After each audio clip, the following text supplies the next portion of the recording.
오늘 말씀의 제목은요, 심판의 바람입니다. 심판의 바람. 본문은 마태복음 3장 12절 말씀인데 우리에게 익숙한 말씀이죠. 우리 한번 같이 함께 이 말씀을 한번 읽어보겠습니다. 마태복음 3장 12절입니다. 손에 키를 들고 자기의 타작마당을 정하게 하사 알곡은 곳간에 들이고 쭉정이는 꺼지지 않는 불에 태우시리라. 아멘. 이 말씀은 주님 다시 오실 때 반드시 나타날 일을 주님께서 직접 또 이 말씀 복음서에 이렇게 기록하신 것입니다. 주님께서 심판의 주로 오시기 전에 주님께서 키를 들고, 이 키는 이제 그 왜 옛날에 시골에서 쓰던 그 키 있잖아요. 그래서 이렇게 알곡과 쭉종이를 가르는 그 키를 들고 타작마당에 서셔서 알곡과 쭉종이를 나누시고 그 다음에 심판하신다라는 그런 말씀입니다. 우리가 이제 여기서 좀 이제 한번 생각해 봐야 될 것은 뭐냐면, 우리가 성경에서 알곡과 가라지 얘기 있잖아요. 그 알곡과 가라지를 나누신다는 것과 조금 다르게 우리가 이 말씀을 이해할 수 있습니다. 가라지는 완전히 하나님께 속한 사람이 아닙니다. 원래부터 하나님께 속한 사람이 아닙니다. 그런데 알곡과 쭉종이는 뭐냐? 하나님께 다 같이 속하여 있었던 사람들입니다. 하나님께 다 같이 속하여 있었던 사람들이죠. 그런데 오늘 본문에 그 키를 들고 타작마당에 서셔서 알곡과 쭉종이를 나누신다는 이 말씀은 우리의 심령 가운데 정말 껍데기뿐인 신앙을 갈라내시겠다, 섞어내시겠다라는 그런 말씀입니다. 그러니까 이것은 어떻게 보면 믿음 밖에 있는 사람들이 들으면 이해하지 못하고 해당되지도 않는 말씀이고, 우리 믿음의 사람들이 믿음 안에서 정말 이것을 주님의 경고의 말씀으로 받아들여야 되는 그런 말씀입니다. 그래서 주님께서 알곡과 알곡과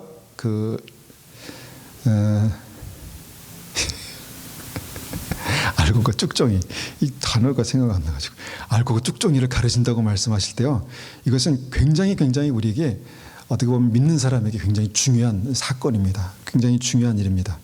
우리가 이제 성경을 통해서 보면 하나님께서 키를 들고 타작마당에 서셔서 알곡과 쭉종이를 가르친다라고 말씀하신 그 타작마당, 이 타작마당은요, 우리가 이전에도 나눴지만 이것은 하나님께서 예배 받으시는 곳, 심판하시는 곳, 주님께 기도를 드리는 곳, 이런 곳이었습니다. 그러니까 우리가 이제 기억을 더듬어서 보면 웃사가 정말 하나님의 궤를 잘못 돌아오서 즉사한 곳이 나곤의 타작마당이었습니다. 이 타작마당이었고, 또 사사기 6장의 기드온이 하나님의 음성을 들었던 곳이 타작마당이었고, 그 다음에 다윗의 죄를 심판하여서 그 사무엘상 24장에서 그 하나님께서 죄를 물으시고 심판하신 곳이 바로 아라우나의 타작마당이었습니다.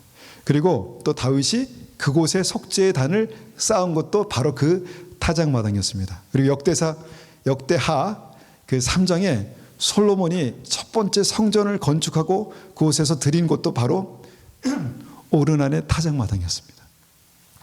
그 타작마당이 다시 이 신약의 이 복음서에 거론되고 마지막 때에 하나님께서 알곡과 쭉종이를 나누시는 그 장소로 거론되고 있다는 것입니다. 그곳이 어디냐? 그곳이 바로 교회입니다. 교회입니다. 하나님께서 마지막 때에 믿는 사람을 진짜 믿음으로 그렇게 새롭게 구분하시기를 원하신다는 것입니다. 진짜 믿음으로 주님께서 세우시기를 원하시고 그들이 구원받게 된다라는 말씀을 하시는 것입니다. 그래서 오늘 주님께서 말씀하시는 타작마당은 바로 믿는 자들, 교회라고 보시면 그것이 정확한 말씀입니다. 하나님께서 그 키를 들고 타작마당에 서셔서 누구를 주님께서 흔드신다고 말씀하십니까? 믿는 사람들을 흔드신다, 그렇게 말씀합니다. 여기서 우리가 이제 알곡의 믿음이 뭘까? 쭉종의 믿음이 뭘까? 고민해 봐야 합니다. 정말 하나님을 진짜 믿는 믿음이 뭔가 우리가 고민해 봐야 합니다. 그것이 내 삶 가운데 증거로 나타나고 있는가 고민해 봐야 된다는 것입니다. 만약에 껍데기뿐인 신앙은 흔드실 때 날아갈 수밖에 없습니다. 아닙니다, 주님 여기 있고 싶습니다. 그때는 그것이 믿음의 무게가 그 바람을 감당할 수 없기 때문에 날아갈 수밖에 없다는 것입니다. 이것이 오늘 말씀의 굉장히 중요한 포인트입니다.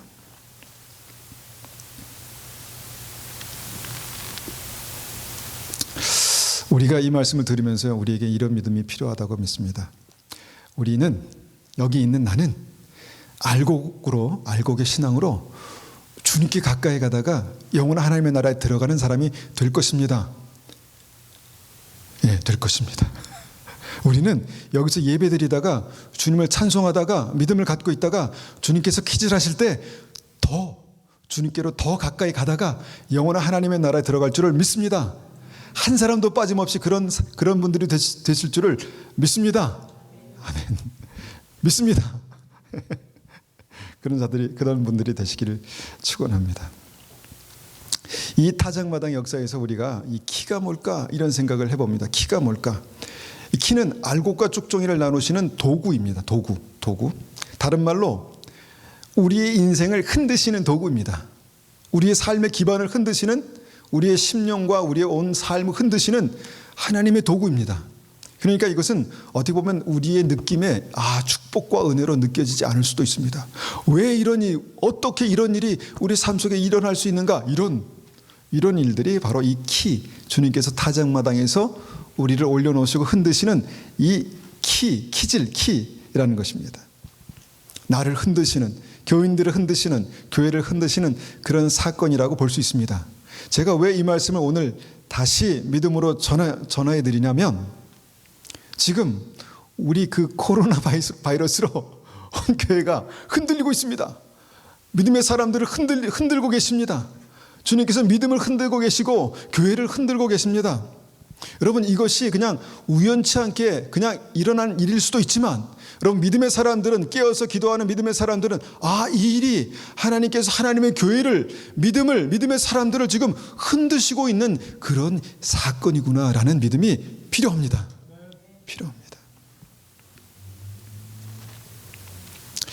지난 2주 전에 제가 이제 그 목사님들과 있는 이제 교제하는 카톡방에서 그곳에는 그 주일날 몇 분이나 나왔어요? 이런, 얼마나 나왔어요? 얼마나 안 나왔어요? 이런 그 대화들이 오고 갔습니다. 그러니까 많은 교회들이 4분의 1이 줄었어요. 2주 전에 그렇게 이제 얘기했습니다. 4분의 1이 줄었어요. 큰 교회 3분의 1이 줄었어요.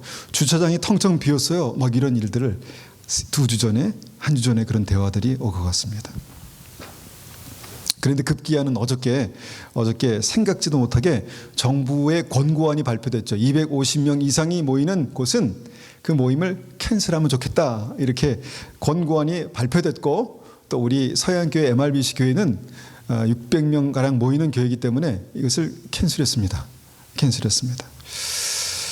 그리고 여러 교회들이 아마 오늘도 그 권고안을 받아들였고, 한국에 있는 교회들도 지금 이제 다른 양상이지만 같은 이유로 그렇게 이제 예배를 캔슬하고 또 온라인 예배를 드리고 또 그렇게 이제 하는 일들이 일어나고 있습니다. 실제로 이런 일들이 실제로 우리의 삶 가운데 있을 수 있다는 것이죠. 한 예입니다. 그리고 이런 일들이 앞으로도 있을 것 같습니다. 왜냐하면 주님께서 이것이 만약 우리의 믿음, 진짜 믿음을 흔드시고 깨우시는 그런 거라면 주님께서 우리의 삶 속에 이런 일들을 계속해서 보게 하실 것이다 라는 생각이 들어옵니다. 한국 정부가 신천지를 코로나의 원흉으로 막 그렇게 몰아붙이고 있지 않습니까? 뉴스를 볼 때마다 한국 뉴스에 3분의 2 이상이 코로나 바이러스 얘기예요. 그러니까 사람들이 들으면서 정말 이거 걸리면 어떡하지? 저 사람 혹시 신천지 아니야? 새로운 사람이 오면 교회 못 들어오게 한대요. 새로운 사람이 오면 조사해서 교회 못 들어오게 한대요. 그런다는 겁니다. 왜냐하면 신천지일까봐. 신천지가 와서 신천지가 그랬대네요. 기존 교회 가서 예배 드리라고 널리 퍼져서 복음을 전하라고 이렇게 말했답니다. 그래서 지금 신천지가 어떤 그 코로나 바이러스의 원흉 이렇게 이제 타겟이 돼가지고 이제 어려움을 당하고 있는데 문제는요, 그 다음에 그 칼날이 교회로 올 것입니다. 그렇지 않겠습니까? 우리는 이제 해외에 있지만 한국에서 이 일이 그 다음에 타겟이 어딜까? 반드시 이제 교회로 오게 될 것입니다. 믿음을 가지고 교회에 나가는 사람들이 뭔가 좀 두려움과 떨림으로 있는 와중에 뭔가 이것이 힘으로 압력으로 그렇게 어떤 이 권고안이 아니라 법적으로 제재로 이렇게 딱 나오면 많은 사람들이 안 되겠구나, 예배드리기 힘들겠구나, 이렇게 되겠죠. 그런데 이것이 이제 공공의 안전을 위한 것이라고 하기 때문에 이것을 마냥 비판할 수는 없는 일이라고 생각합니다. 그런데 이 시점에서 우리가 생각해 보고 싶은 것이 있습니다. 그것이 뭐냐? 이것이 하나님께서 행하시는 그 일이 이 사건과 무관하지 않다라는 것입니다. 하나님께서 천지 만물을 주관하시고 생사화복을 주관하신다고 믿잖아요. 그러면 우리의 삶 가운데 일어나는 이런 역사도 하나님의 역사 가운데, 섭리 가운데 있다는 것을 우리가 알지 않습니까? 그런 일들이 하나님의 역사 가운데 일어나고 있다는 것입니다. 그러면 그 역사가 어떤 역사일까? 바로 오늘 말씀하신 바로 주님께서 키를 들고 타작마당에 서셔서 알곡과 쭉정이를 나누신다는 그 말씀을 생각하게 된다는 것입니다. 자연스럽게 생각하게 된다는 것입니다. 저는 이제 기도하면서 우리도 모임을 취소해야 되지 않는가? 왜냐하면 이제 목사님들이 자꾸 눈치 줍니다. 서양교회 목사님들이 당신들은 어떻게 주일날 모입니까? 모입니다. 이렇게 말하지만 자꾸 이제 눈치를 줍니다. 압력을 줍니다. 그런데 여러분, 이것이 단순히 모이냐 마느냐의 문제가 아니라는 것을 우리가 생각해 봐야 합니다. 이런 때 교회에 안 나오는 분들은 다 쭉정이다, 이런 말씀이 아니란 거예요. 절대로 그렇게 들으시면 안 됩니다. 각자의 믿음에 따라 우리가 믿음으로 주님 앞에 기도하고 결정하는 거지만, 그런데 분명한 것은 뭐냐면 이런 사건이 어떤 계기가 되어서 주님께로 가는 사람들은 더 가까이 주님께로 가고 주님께로부터 멀어지는 사람들은 더 멀리 멀어지게 될 것이다라는 것입니다. 제가 믿음 생활을 해보니까 여러분, 열심히 기도하고 열심히 찬송하고 모일 때는 믿음이 뜨거워지지만요, 한 번, 두 번 빠지고 한 번, 두 번 마음에서 멀어지면 믿음이 흔들흔들 약해지더라고요. 왜 사람인데 그런 일이 없겠습니까? 자연스럽게 영향을 받겠죠. 그래서 우리가 이런 일을 이제 맞이하면서 당하면서 어떻게 하면 우리가 뜨거운 믿음을 가질 수 있을까? 어떻게 하면 뜨겁게 주님을 사랑할 수 있을까? 어떻게 온전한 믿음으로 주님 앞에 나갈 수 있을까? 고민하게 되는 거예요. 고민 안 되십니까? 안 되시는 것 같은데. 고민 안 되십니까? 고민하셔야 합니다. 고민하셔야 합니다. 교회 나갈까 말까 이 문제가 아니라 어떻게 하면 이때 내가 정말 뜨겁게 주님을 사랑할 수 있을까? 어떻게 하면 내가 주님께서 말씀하신 그 알곡의 믿음으로 주님께 더 가까이 나아갈 수 있을까? 이런 고민을 해보셔야 한다는 것입니다. 이 사건을 계기로 해서 정말 분명하게 어떤 사람들은 주님께 더 가까워지는 역사가 나타날 것이고 어떤 사람은 주님께로부터 더 멀어지는 역사가 나타나게 될 것입니다. 자연스럽게 믿는 분들의 신앙이 뜨거운 분들은 점점 더 뜨겁게 되고 차갑고 냉랭한 분들은 더 차갑고 더 냉랭하게 그렇게 냉소적으로 그렇게 될 것이다 라는 것입니다. 하나님의 말씀은요, 실제로 우리의 삶 속에 나타나는 역사예요. 영적인 하나님께서 다스리시는 그 놀라운 이 역사는 하나님의 뜻에 따라서 우리의 삶 가운데 실제로 나타나는 그런 역사입니다. 우리가 이제 주님 앞에서 이제 그 주님의 키질의 역사를 생각할 때 먼저 주님께서 우리가 한번 그 키질을 한번 생각해 보십시오.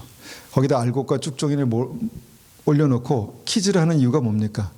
일단은 이 알곡에 묻어있는 티끌들을 날려보내고 좀 이렇게 깨끗게 하고 또 알곡인지 쭉정인지 모르는 그것을 이제 가려내는 게 이제 목적이 아니겠습니까? 그래서 그런 생각을 해봤습니다. 주님께서 이것이 주님의 어떤 그 타작마당에서 키질이라고 생각하면 첫 번째 주님께서 뭐를 날려보내기 원하실까 생각해 보니까 바로 이 죄라는 거예요. 죄. 우리의 삶 가운데 이렇게 묻어있는 죄들, 우리의 삶의 일부가 되어 있는 어떤 죄들, 이것들을 주님께서 날려보내시기 원하시는 어떤 그런 역사가 있겠다라는 생각이 들어가는 것입니다. 여러분, 이 시대에 정말 우리의 믿음을 가장 차갑지도 않고 뜨겁지도 않은, 그래서 뱉어버리고 싶은 그런 믿음으로 만들어낸 그 신앙이 뭘까 생각해 보니까 부적 신앙이라고 저는 생각합니다. 부적 아시죠? 믿지 않는 사람들이 내 삶의 이 귀신의 역사를로부터 지키기 위해서 종이에다 빨간 걸로 써가지고 왜 베개 밑에 두고 막 그냥 팬티 밑에 두고 갖고 다니는 거 있잖아요. 그런데 크리스찬의 신앙도 마치 부적 신앙처럼 그렇게 되어가고 있지 않는가 생각하게 된다는 것입니다. 하나님이, 전능하신 주님이 우리의 예배와 찬송과 기도를 받으시는, 영광을 받으시는 그런 대상이 아니라 하나님께서 나의 삶을 축복하시는 분 정도로 그렇게 전락해버린. 그래서 축복이 나쁜 건 아니지만 하나님의 목적이 아니라 하나님의 은혜가, 하나님의 축복이 목적이 되어버린 신앙이 굉장히 어떻게 보면 이 시대를 병들게 한 어떤 신앙이라고 봅니다. 이 부적을 주님께서 날려보내시는 어떤 그런 이 역사가 있다고 봅니다. 우리가 이제 좋으신 하나님을 찬송하지만 좋으신 하나님과 무엇이 연결되어 있냐면 나를 사랑하시는, 나를 축복하시는. 물론 하나님은 나를 사랑하시고 나를 축복하십니다. 그런데 그렇게 좋으신 하나님을 찬송하는 그들의 삶 속에 하나님이 주인 되시지 못하면, 하나님이 주님께서 주인 되시지 못하면 그것은 그냥 부적 신앙에 불과합니다. 나의 축복을 위해서, 나의 은혜를 위해서, 내가 받을 좋은 것들을 위해서 주님을 찾는, 물론 주님께서 우리에게 좋은 것을 주시기 원하시는 분이시지만 목적과 순서가 달라질 때 그 신앙은요 병들게 되어 있습니다. 병들게 되어 있습니다. 이것이 부적 신앙이고요. 주님께서 이 부적 같은 죄들을 날려보내시고 있다라고 믿습니다. 왜냐하면 내가 힘들어도 어려워도 또 혹시나 그런 생각도 했어요. 혹시나 저는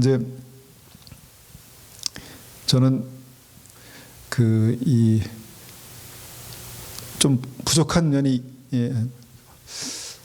이런 생각을 했습니다. 뭐냐면 내가 코로나 바이러스에 감염되면 어떻게 될까? 여러분이 코로나 바이러스에 감염되면 어떻게 될까요? 죽으면 죽으리라. 네, 죽으면 죽으리라. 바로 그겁니다. 그렇습니다. 주님, 제가 정말 믿음으로 주님 앞에 말씀을 전하고 예배를 드리다가 정말 만약에 감염되면, 조심스러운 얘기인데 감염되면 저는 이거 순교라고만 좀 인정해 주시면 감사하겠습니다. 그런 생각이 들었어요. 주님, 제가 정말 열심히 사랑하며 말씀 전하며 만나며 그렇게 주님께서 주신 사명을 살겠습니다. 그런데 만약에 제가 코로나 바이러스 감염되면 하나님 그거 순교라고 좀 인정만 해주시면 너무너무 감사하겠습니다. 그런 기도가 오늘 아침에 나왔어요. 분위기가 그렇기 때문에.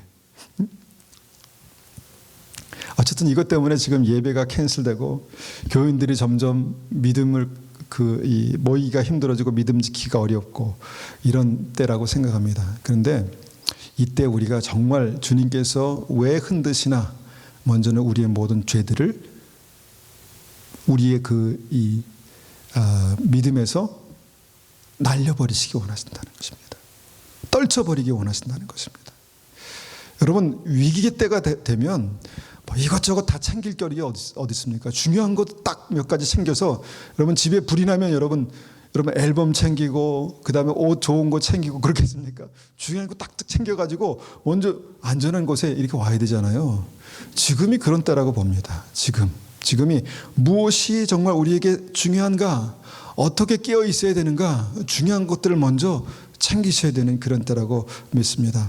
하나님, 그런 믿음으로 서기 위해서요, 우리가 주님 앞에 기도하며 그렇게 예배드리며 나아갈 때라고 생각합니다. 만약에 어떤 경우에서 우리가 모이지 못하겠거든, 여러분 2시간 24분 말씀드렸죠.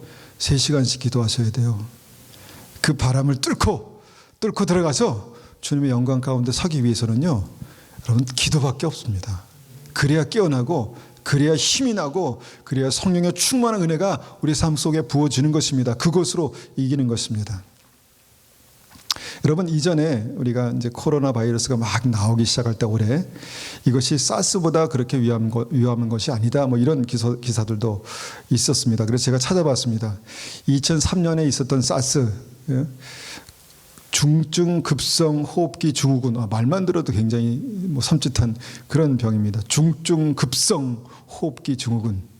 그래서 이 사스가 나올 때 우리가 한번 기억을 더듬어 보면 많은 사람들이 혹시 사스 아니야? 기침만 콜록콜록해도 막 그런 생각을 막 하고 막 그랬습니다.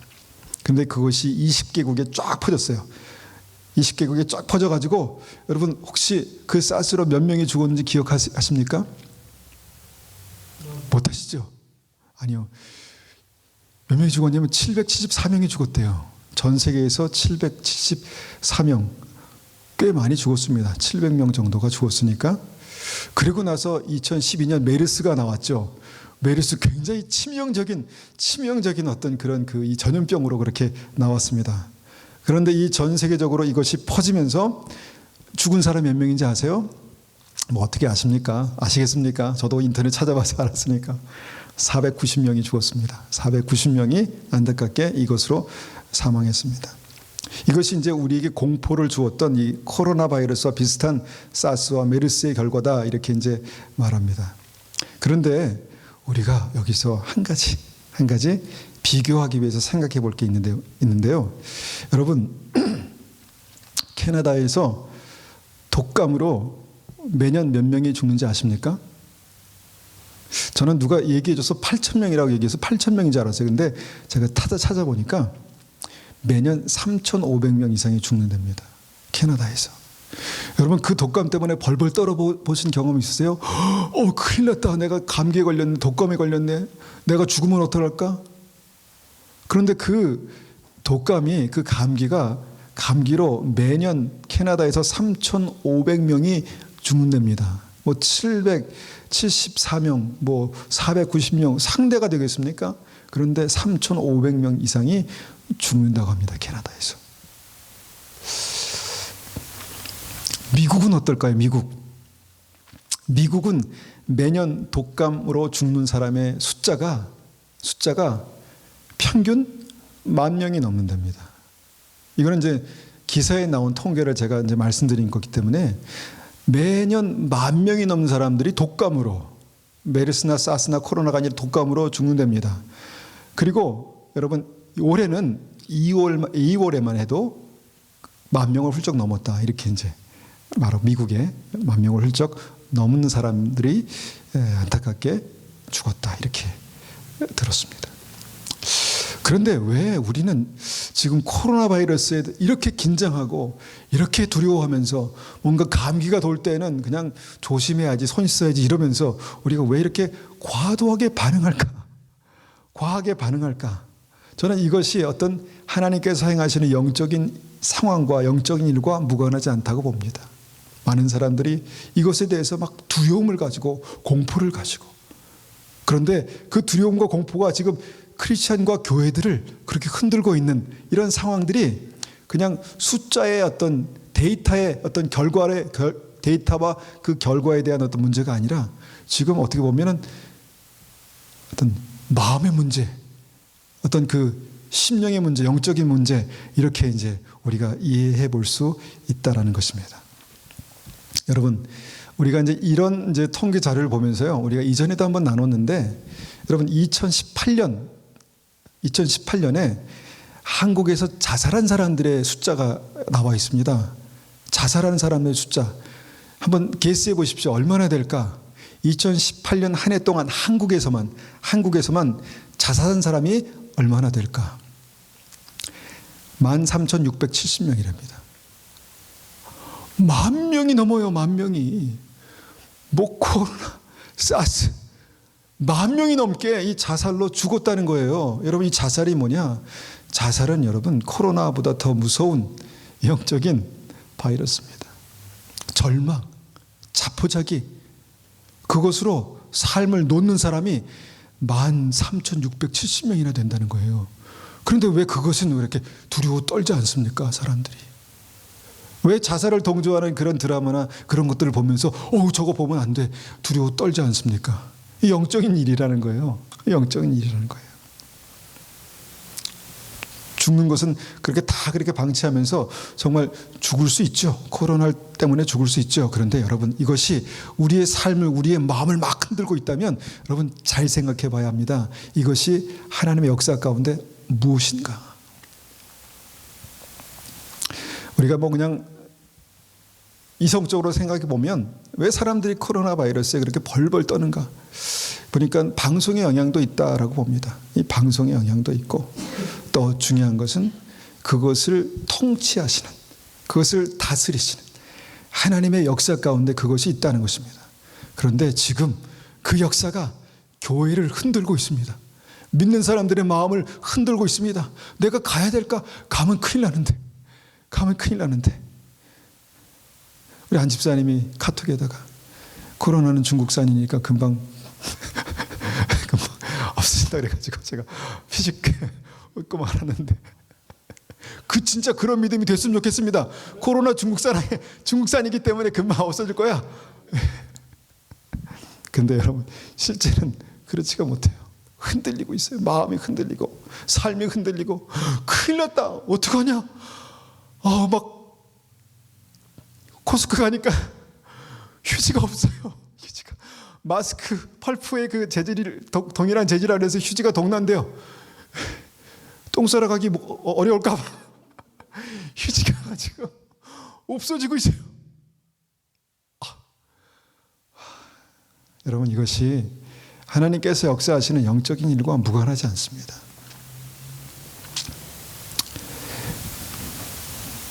그런데 여러분, 더 심각한 사실이 있습니다. 성경은요, 예수 믿는 크리스찬들의 영적인 사망률이 반 이상이 넘는다고 말합니다. 대다수가 크리스찬들이 대다수가 구원받는다고 믿고 예수 믿는다고 믿는데 대다수가 영생에 들어가지 못한다, 그렇게 말씀합니다. 사망률이 사스 코로나 이거 비할 때가 아니에요. 인구의 몇 퍼센트 그게 아니에요. 절반 이상, 상당수가 지옥으로 간다는 것입니다. 믿으면서도 지옥으로 간다는 것입니다. 그것이 누가복음 13장 24절의 말씀입니다. 좁은 문으로 들어가기를 힘쓰라. 내가 너에게 이르노니 들어가기를 구하여도 못하는 자가 많으리라. 여러분, 들어가기를 구하는 자들이, 못하는 사람들이, 못 들어가는 사람이 많다라고 말씀하시는데, 우리 지금 현재 우리는 어떻게 들어가려고 힘쓰고 있습니까? 어떻게 들어가려고 힘쓰고 있습니까? 예배 참석하는 것, 물론 이런 상황에서는 예배 참석하는 것마다도 대단하십니다. 대단한 믿음입니다. 그런데 여러분, 어떻게 우리가 주님의 나라에 들어가기 힘쓰고 있나? 어떻게 내가 주님 나라에 들어가기를 힘쓰고 있나? 여러분 생각해 보셔야 합니다. 그런데 그렇게 힘쓰는 사람들 중에서 구하여도, 주님 내가 그렇게 들어가길 원합니다, 구하여도 들어가지 못하는 자가 많으니라. 이것이 주님의 말씀입니다. 이게 영적인 사망률입니다. 영적인 사망률. 이게 현실입니다. 우리가 믿음을 갖고 구원받았다고 확신하는 것도 좋지만, 지난주에 말씀드렸지 않습니까? 믿음의 확신은 굉장히 중요한 시작이지만, 정말 중요한 것은 확증입니다. 너희 안에 예수 그리스도께서 계시는 줄을 너희가 스스로 알지 못하면 너희는 버리운 자다. 이것이 주님의 말씀입니다. 어떻게 주님께서 우리 안에 역사하시고 내가 믿음 안에 있는지 어떻게 확증할 수 있습니까? 어떻게 확증할 수 있습니까?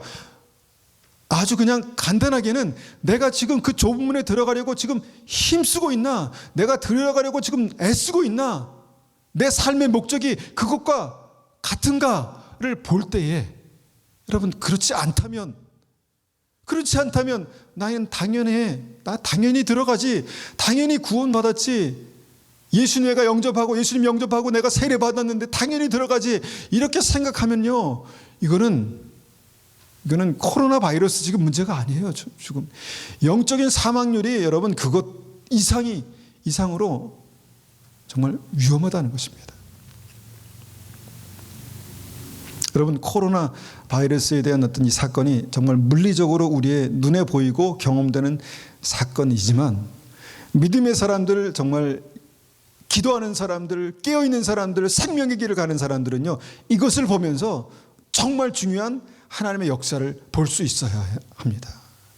지금 주님께서 아주 급하게 우리의 삶을 흔들고 계십니다. 시작하셨습니다. 흔들고 계십니다. 여러분, 바이러스 문제 때문에 이렇게 흔들린다면 여러분, 더 큰 문제, 법적인 문제, 사느냐 죽느냐의 문제, 여러분, 그런 문제가 있을 때 몇 사람이나 주님 앞에 내가 믿음을 지키는 게 어떤 것인가 고민하면서 몇 사람이나 주님 앞에 더 가까이 나갈 수 있겠습니까? 중요한 것입니다, 여러분. 앉아 있다고 해서, 내가 듣고 있다고 해서, 내가 찬송하고 있다고 해서 여러분, 다 들어가는 것이 아니라는 것입니다. 주님께서 그 일을 시작하고 계십니다. 다음엔 어떤 일이 일어날지 모르겠습니다. 어떤 일이 있을 줄 모르겠습니다. 그런데 여러분, 깨어서 지금 주님께서 흔드실 때 한번 준비를, 예방주사를 맞는 것입니다. 준비를 하는 것입니다. 내가 어떻게 하면 주님께 더 가까이 갈 수 있을까? 주님께서 내 삶을 흔드실 때 나는 어떻게 하면 주님께로부터 멀어지고 날아가지 않고 날려가지 않고 더 가까이 주님께로 더 가까이 갈 수 있을까? 여러분, 그 은혜가 필요합니다. 그리고 제가 이전에 또 두려움에 대해서 말씀드렸지 않습니까? 지금 이 두려움의 역사입니다. 두려움의 역사. 많은 사람들이 이 두려움 때문에 주님께로부터 한 걸음씩 멀어지고 있습니다. 이 두려움의 대상이 뭡니까? 이것이 세상입니다. 이것이 세상입니다. 두려움의 대상이 세상이 되면요, 반드시 주님께로부터 멀어지게 되어 있습니다. 세상을 두려워하는 그 두려움이 강하면 강할수록 하나님을 두려워하지 않습니다. 크리스찬들이 세상을 두려워하는 만큼 하나님을 두려워하지 않게 되어 있습니다. 지금 많은 크리스찬들이, 여러분, 주님께서 퀴즈를 세게 하시지 않아도 세상을 두려워하기 때문에 여러분, 주님께로부터 멀어질 수밖에 없는 그런 상황입니다. 그런데 여러분, 주님께로 더 가까워지려면 어떻게 되겠습니까? 하나님을 경외하는 두려움이 필요합니다. 아버지 하나님, 정말 주님께서 우리의 인생을, 우리의 땅을, 이 온 세계를 흔드실 때 주님 하나님께 정말 우리가 들림받고 주님 앞에 정말 영생을 얻는, 천국 들어가는 하나님의 백성이 되기 위해서는 어떻게 살아야 합니까? 어떤 믿음을 가져야 합니까? 여러분, 그 은혜가 우리에게 필요합니다. 그렇지 않습니까? 그 은혜가 우리가 필요합니다. 아브라함에게만, 100세가 넘은 그 아브라함에게만 주님께서 내가 이제야 나를 두려워하는 줄 알겠다, 경외하는 줄 알겠다는 말씀하신 게 아닙니다. 이것은 믿음에 관련된 문제입니다. 믿음의 조상, 믿음에 관련된 문제입니다. 우리가 작은 일에 하나님을 경외하는 두려움이 없다면요, 작은 일에 하나님을 두려워하는 경외함이 없다면 여러분, 나중을 보나 마나입니다. 세상에 더 큰 두려움이 몰려올 때 우리는 하나님을 버릴 것입니다. 많은 사람들이 믿음을 버릴 것입니다. 그때가 지금 가까이 오고 있다는 것입니다. 많은 사람들이 크리스찬이라고 하는, 한국에는 1000만이 넘는 그런 크리스찬이 있다고 하는 그 사람들이 어려움과 고난과 환난이 올 때 주님을 다 버릴 것입니다. 그런데 그때도 주님께 가까워지는 사람이 있을 것입니다. 더 가까워지는 사람이 있을 것입니다. 그런 분들이 되시기를 축원합니다. 그런 분들이 되시기를 축원합니다. 누가복음 12장 5절에 이렇게 말씀하십니다. 마땅히 두려워할 자를 내가 너에게 보이리니 곧 죽인 후에 또한 지옥에 던져 넣을 권세가 있는 그를 두려워하라. 내가 참으로 너에게 이르노니 그를 두려워하라. 여러분, 이 말씀만큼만 우리가 주님을 붙들면 됩니다. 주님 우리를 사랑하십니다. 정말 사랑하셔서 이 말씀을 하시는 것입니다. 그런데 지금은 두려움이 우리의 삶을 몰아가고 있습니다. 세상의 두려움에 우리가 몰리게 되면요, 주님께로부터 멀어질 수밖에 없고요, 주님의 두려움을 붙들게 되면 주님께로 가까워질 수밖에 없습니다.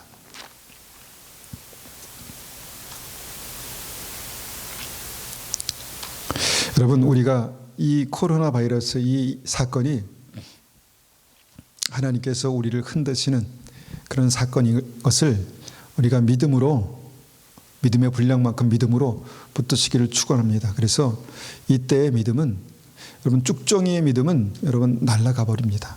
죄와 함께 날아가 버립니다. 그런데 이때 정말 하나님의 사람의 믿음은요, 주님께 더 가까워지는 것입니다. 이때가 주님께 더 가까워질 수 있는 기회입니다. 하나님, 우리의 삶을 지켜주십시오. 혹시나 내가 코로나에 감염돼서 그럴지라도 주님 회복되게 도와주십시오. 혹시나 내가 코로나에 감염돼, 지금 제 기도입니다. 죽으면 순교로 주님 순교하는 믿음, 그 믿음을 주십시오. 제가 그렇게 기도합니다. 그렇게 오늘 기도했습니다. 여러분, 제가 막 이 앞에 서서 콜록콜록 기침하면 그러면 안 나오실 것 같아요. 그때는 제가 안 나오겠습니다. 그래서 기도합니다. 하나님, 감기라도 걸리면 안 됩니다. 왜냐하면 여기 있는 성도님들이 제가 콜록콜록 기침하면 그러면서 저는 멀리해도 주님을 멀리하시지 않기를 부탁드립니다. 여러분, 이런 기질의 역사, 주님께서 다장마당에서 행하시는 이런 기질의 역사를 볼 때 제가 이전에 말씀드렸지 않습니까? 제 설교에 이 제목의 조회수 굉장히 많이 나왔어요. 시간이 많지 않습니다. 늘상 있었던 오늘 안 되면 내일 하지. 내가 오늘 기도 못하면 내일 기도하지. 오늘 뜨거운 믿음이 아니면 언젠간 그렇게 될 거야. 그럴 시간이 없습니다. 지금 기도해야 합니다. 지금 뜨거워져야 합니다. 내가 지금 어떻게 주님을 사랑하는 믿음을 가질 수 있지? 고민해야 합니다. 어떻게 내가 한 사람 한 사람, 한 영혼을 정말 주님의 마음으로 사랑할 수 있는 마음을 가질 수 있지? 지금 고민해야 합니다. 제가 그런 고민을 하고 있습니다. 어떻게 하면 제가 사랑할 수 있을까? 어떻게 하면 중보하며 주님의 마음을 품을 수 있을까? 어떻게 주님께서 내가 너를 보니까 너무너무 귀한 알곡이다 말씀하실 수 있는 그 믿음을 가질 수 있을까? 고민합니다. 고민하세요. 고민하셔야 됩니다. 고민해야 돼. 고민해야 됩니다. 고민해야 됩니다. 여러분, 이 키를 들고 타작마당에 서셔서 알곡과 쭉정이를 가르친다는 이 말씀이 정확하게 여러분 마태복음 25장의 복음과 연결되어 있습니다. 마태복음 25장에도요, 이 세 가지 사건이 다 나누시는 것입니다. 천국에 들어갈 사람과 천국에 들어가지 못할 사람을 나누시는 하나님의 역사가 나타나고 있습니다. 여러분, 우리가 많이 들어서 이제 다 외우실 거라고 생각하는데 마태복음 25장에 여러분 열처녀 비유, 여러분 열처녀 비유, 5명의 미련한 처녀와 5명의 슬기로운 처녀, 천국 가는 처녀로 나누시지 않습니까? 그런데 그 결정적인 분별의 기준이 무엇이었습니까? 무엇이었습니까? 하면 이제 탁 나와야 되는 거예요. 빛입니다. 등불입니다. 등불이 꺼져가는 믿음은 보나마나입니다.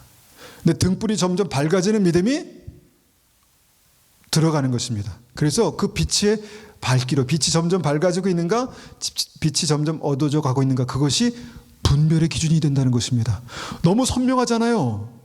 그렇지 않습니까? 지금 나의 믿음이 점점 밝아지고 있는가, 생명의 빛으로 점점 밝아지고 있는가, 아니면 나의 삶 속에 어둠의 역사가 정말 날마다 더 증가하고 있는가 보면 되는 거예요. 그렇지 않습니까?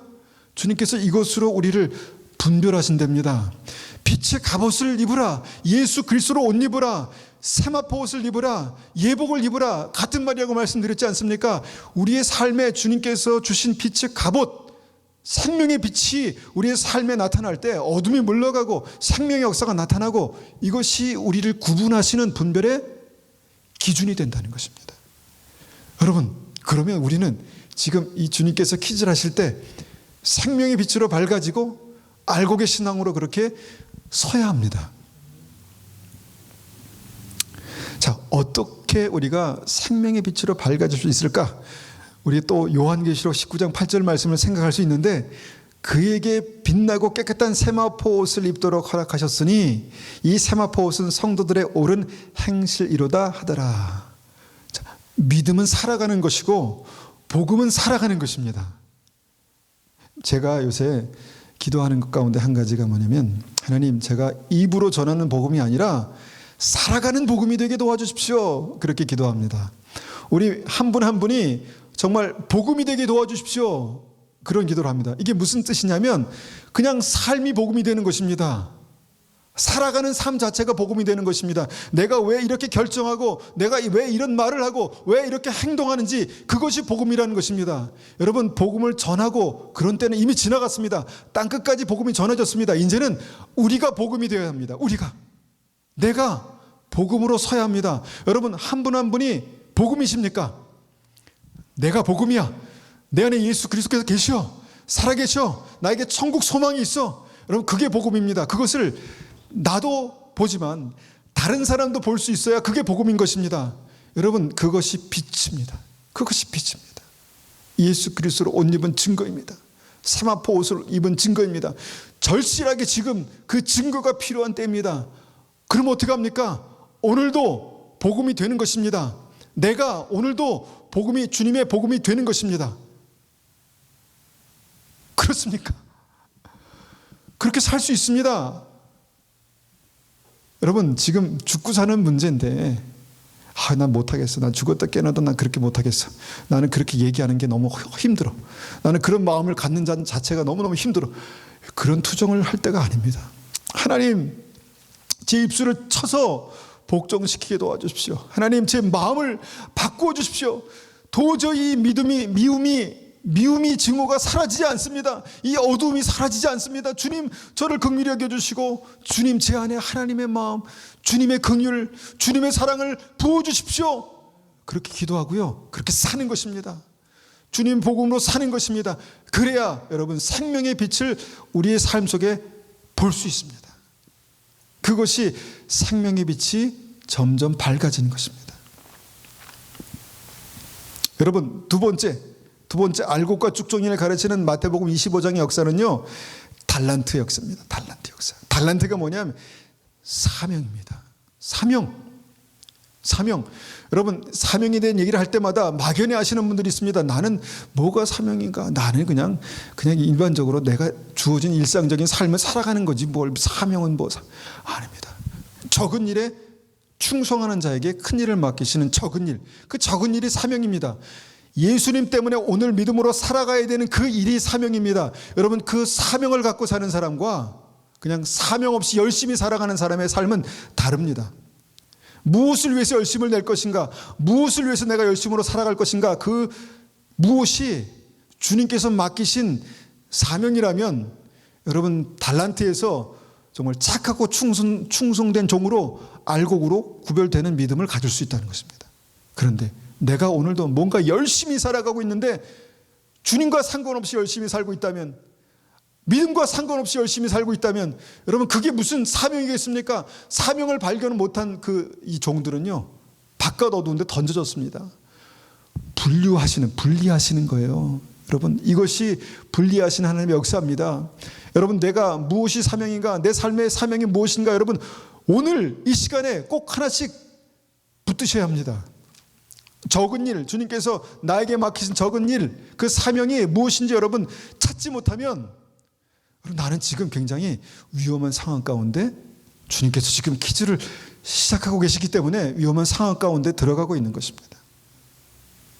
사명이 있는 거예요. 사명이 있습니다. 사명이 있는 거예요.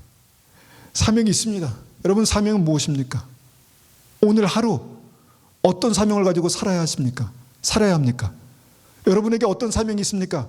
그냥 누군가 나를 위해서 뭔가를 해주려니가 아니라 주님을 위해서 내가 오늘 어떻게 살아갈까? 여러분, 이런 생각을 가지고 한번 살아보십시오. 그러면 마음이 뜨거워집니다. 주님의 은혜가 우리 삶 가운데 부어지기 시작하고요, 뭔가 오늘도 내가 이 사명을 가지고 살아야지, 그런 생각이 그런데 오늘도 먹고 살기 위해서 살아간다면, 오늘도 할 수 없어서 내가 살아간다면 여러분, 그 삶은 절대로 사명으로 살 수가 없습니다. 여러분, 그 사명을 붙드십시오. 내가 원하고 내가 살고 싶은 일도 물론 그것이 사명이 되면 가장 좋겠죠. 근데 먼저 주님께서 나에게 어떤 삶을 원하실까? 주님께서 나에게 어떤 삶을 원하실까? 고민해 보셨습니까? 고민해 봐야 합니다. 전능하신 하나님께서 나에게 생명 주시고 생명을 주신 그 하나님께서 나의 삶 가운데 정말 나에게 간절히 원하시는 그 인생이 뭘까? 그 삶이 뭘까? 그 적은 일이 뭘까? 여러분 그것을 발견하셔야 합니다. 마태복음 25장의 양과 염소의 비유도 양과 염소를 가르시는 일입니다. 알곡과 쭉정이를 가르치듯이 양과 염소를 가르치는 역사입니다. 자, 그러면 주님께서 이렇게 알곡과 쭉정이 양과 염소를 가르칠 때 여기에서 마태복음 25장의 양과 염소의 비유에서는 무엇이 그 갈리는 기준인가, 이것을 잘 보아야 합니다. 그 기준이 뭡니까? 그 기준이 생각나시죠? 그 기준이 뭡니까? 사람을 사랑하는 삶입니다. 믿는 사람은, 믿음이 있는 사람은, 하나님의 사람은 사람을 사랑하며 살게 되어 있습니다. 약하고 부족하고 연약한 사람들, 약하고 부족하고 연약한 사람들은요, 어떻게 사랑할 수 있냐면 긍휼을 가지면 사랑할 수 있습니다. 긍휼을 가지면 사랑할 수 있습니다. 여러분, 이 사랑이요, 양의 믿음으로 주님을 만나는가, 염소의 믿음으로 주님 없이 살아가는가, 그 갈림길이 됐다는 거예요. 분별의 기준이 됐다는 것입니다.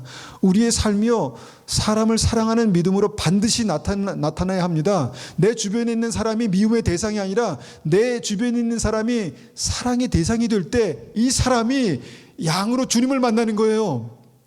여러분, 이것이 이 성경에 나온 양과 염소를 가르치는 분별의 기준이고, 알곡과 쭉정이를 가르치는 분별의 기준이 되는 것입니다.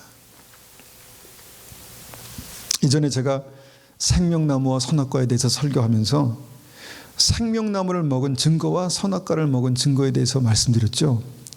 이 시대에 많은 사람들이 생명나무라고 생각하면서 선악과를 먹고 있습니다. 그 증거가 뭐냐? 그 증거는요, 높아진다는 것입니다.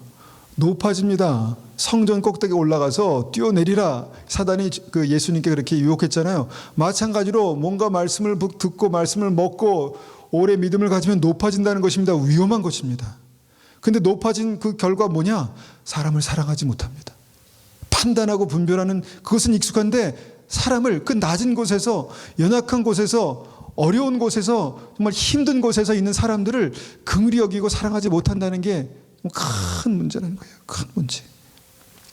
여러분, 만약에 우리가 믿음의 사람들이 그런 삶으로 살아갈 수 있다면 욕먹을 일이 없습니다. 욕먹을 일이 전혀 없습니다. 저도 이 말씀을 전하면서 찔립니다. 찔립니다. 그런데 우리가 이 말씀 속에서 콱콱 찔려야 돼요. 찔려야 돼요. 여러분, 사랑하며 살지 못하는 것은요, 주님과 동행하지 못한, 주님 만나지 못하는 삶입니다. 주님께서 그 모든 믿음들을 지금 알곡과 쭉정이로 나누고 계십니다. 그렇다면 여러분,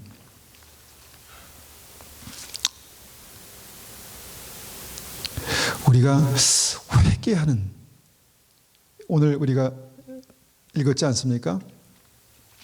하나님께서 가뭄과 메뚜기 떼와 전염병을 통해서 역사하실 때 하나님 백성들이 그 악한 길에서 떠나 겸비하고 기도하고 회개하면 주님께서 그 죄를 사하시고 그 땅을 고칠지라 말씀하셨잖아요. 그러면 우리가 이 마태복음 25장에서는 무엇을 회개해야 되는가? 여러분, 아주 구체적으로 세 가지를 우리가 회개할 수 있습니다. 내 삶이 복음이 되지 못한 것을 회개합니다. 그렇게 한번 회개합니다. 하나님, 내 삶이 내 입술로 전하는 복음 말고 내 삶이 복음이 되지 못한 것 주님 회개합니다. 내 안에 예수 그리스도께서 영광 받으시고 그 영광이 나타나지 못한 것에 대해서 우리가 회개합니다. 그렇지 않겠습니까? 두 번째는 하나님, 내 삶이 사명이 되지 못한 것에 대해서 회개합니다. 내가 주님께서 맡기신 일이 분명히 있는데, 주님께서 나에게 주신 적은 일이 있는데, 주님, 내가 이것을 너무너무 가볍게 하찮게 여기고 그냥 내팽개쳤습니다. 땅에 묻어뒀습니다. 주님, 회개합니다. 주님, 내가 할 수 있는 그 일, 내가 그 일을 사명으로 붙들고 믿음으로 주님 앞에 나아가겠습니다 라는 것이 회개입니다. 그 악한 길에서 돌이키는 것입니다. 여러분, 그 믿음으로 우리가 회개해야 합니다. 세 번째, 정확하게 나왔지 않습니까? 하나님, 내가 사랑하지 못하는 것을 회개합니다. 주님, 내가 사랑하지 못하는 것을 회개합니다. 내가 늘 정죄하고 늘 판단한 것을 내가 회개합니다. 주님, 어떻게 하면 그 사람을 사랑할 수 있습니까? 정말 그 사람을 위해서 눈물로 주님 마음을 품고 기도할 수 있습니까? 그 은혜가 우리에게 있어야 여러분 하나님의 은혜가 회복되는 거예요. 여러분, 그것이 우리가 회개할 제목입니다. 이것이 우리가 오늘 말씀을 통해서 이 타작마당에서 키를 들고 알곡과 쭉종이를 나누신다는 말씀 앞에 서야 되는 믿음인 것입니다. 그렇게 돼야 되겠습니다. 우리가 이 말씀을 일주일 듣고 주님 앞에 기도하면서 하나님, 이때가 정말 시간이 없습니다. 우리가 믿음 안에 정말 서야 합니다. 주님, 우리를 붙들어 주십시오. 그 믿음이 진짜 필요합니다. 여러분, 내일 주님 오셔도 전혀 이상하지 않는 그런 시대를 우리가 살고 있습니다. 그렇지 않습니까? 내일 주님 오셔도 전혀 이상하지 않는 시대를 살고 있습니다. 여러분, 죽을 각오를 하고 믿음으로 뚫고 나가면 여러분 못할 일이 없습니다. 나도 기도할 수 있습니다. 한번 죽을 각오를 가지고 한번 기도하면서 주님, 나 좀 만나주세요. 주님, 내 삶을 붙들어 주세요. 주님, 내 삶 속에 하나님의 영광을 보게 해주세요. 왜 내 삶에는 그런 일이 안 나타납니까? 주님, 붙들어 주세요. 이렇게 간절히 구할 수 있는 때가 지금입니다. 만날 만한 때 주님을 찾으라 말씀하십니다. 지금이 그때입니다. 여러분, 그 믿음을 회복하시기를 축원합니다. 아멘. 우리가 한번 같이 기도하겠습니다. 우리가 주님 앞에 두렵고 떨림으로 구원을 이루라 말씀하시는 그 일들이 우리의 삶 속에 실제로 그렇게 나타나고 있습니다. 정말 두렵고 떨림으로 구원을 이루는 믿음이 무엇입니까? 하나님, 그 믿음으로 우리가 어떻게 서야 합니까? 주님, 붙들어 주십시오. 그렇게 한번 같이 하나님의 은혜를 구하며 기도하겠습니다.